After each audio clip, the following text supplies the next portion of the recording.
Hi guys, welcome back to my channel. What's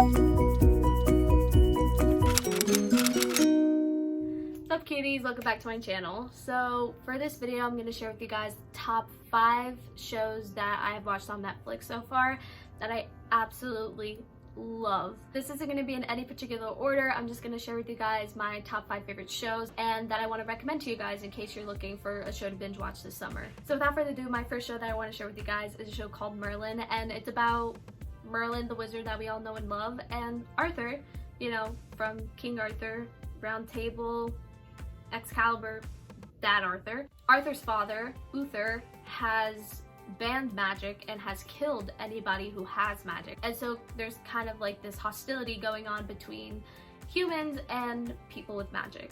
So Merlin has to keep his powers a secret from Arthur, and basically Merlin, who has magic, is destined to protect Arthur because Arthur is destined to bring magic back to Camelot. Essentially, Merlin keeps his powers a secret from Arthur while he's trying to protect him. So it's a really like interesting dynamic going on throughout the series. It's absolutely a blast to watch Merlin and Arthur just kind of like banter with each other. They're phenomenal. Like, I would give my life for these characters if they were real. Like, I'm not even joking. They're that freaking lovable. You will feel all the feels in the show, trust me. Like happy, angry, sad, mad, stressed, all the above. Like, you'll feel it all. So if you're looking for a fantasy show that will do all that, then this is the show for you.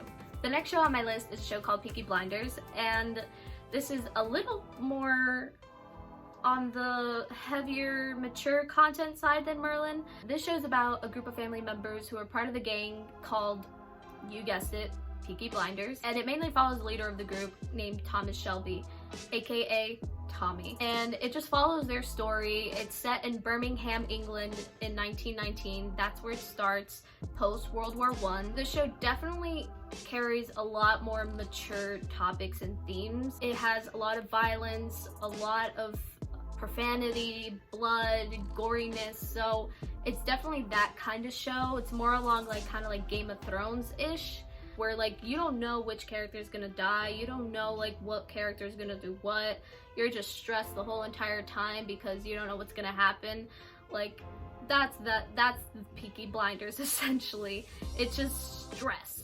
But if you're looking for a show where it's a little bit more lighthearted, and by a little bit I mean like a lot, then I definitely recommend you watch a little show called Outer Banks. Now, you might have heard of it. It came out this year. Now, this is a teen show, and it follows the story of these group of teenagers, group of friends, who are going on this treasure hunt looking for this missing gold from this ship that sank like centuries ago.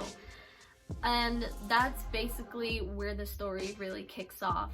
There's also this like subplot going on of like classicism basically between the Pogues, who are like the lower middle class people, and the Kooks, who are like the super rich. It's this really interesting dynamic going on between these different characters from these different classes. There's kind of this rivalry going on alongside the treasure hunt, so it ends up getting pretty chaotic but fun.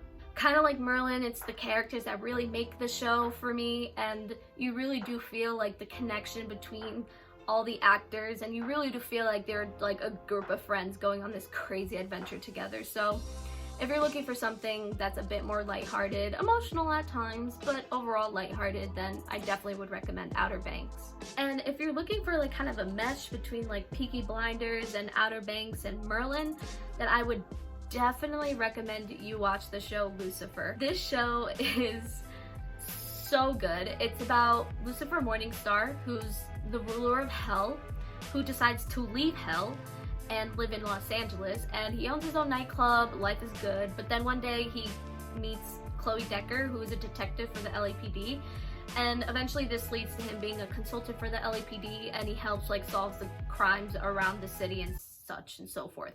So that's the gist of the show.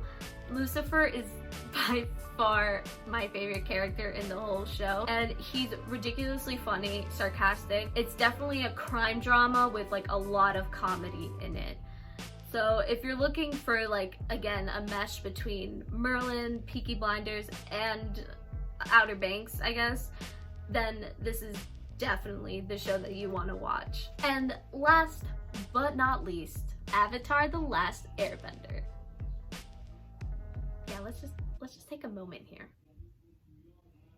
Now, this show is everywhere right now. Like, I feel like everyone is watching it, but just in case you're a little bit hesitant and you're one of those people who haven't watched this show because you're like, you know, it's a kids show, like, I don't know, and I don't think it's really my vibe, like, I'm an adult, that's for kids. I mean, yes, this is a kids show, but it's definitely for all ages. Like, everybody can take something away from this show.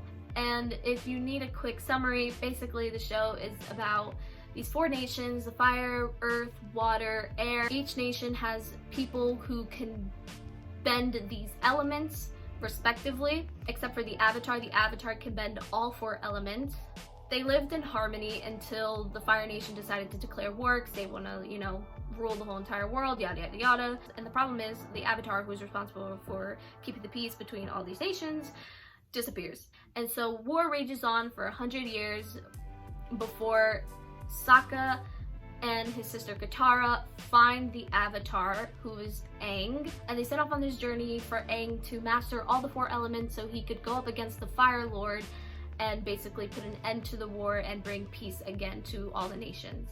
And that's essentially the plot. It touches upon a bunch of other storylines. It's like an episodic type show with that long arching storyline running throughout the series. No matter how old you are, I feel like you could definitely enjoy or at least appreciate this show.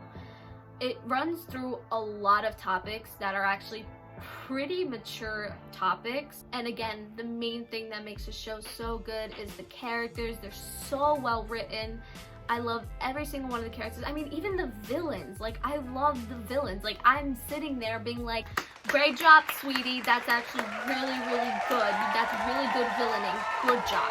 It's that kind of show. I mean, I've not heard anyone say anything bad about this show because it's that good. And so with that, you have my 5 favorite shows that I have watched on Netflix thus far. Make sure to click the subscribe button, give this a thumbs up if you like this video, and I will see you guys on my next video.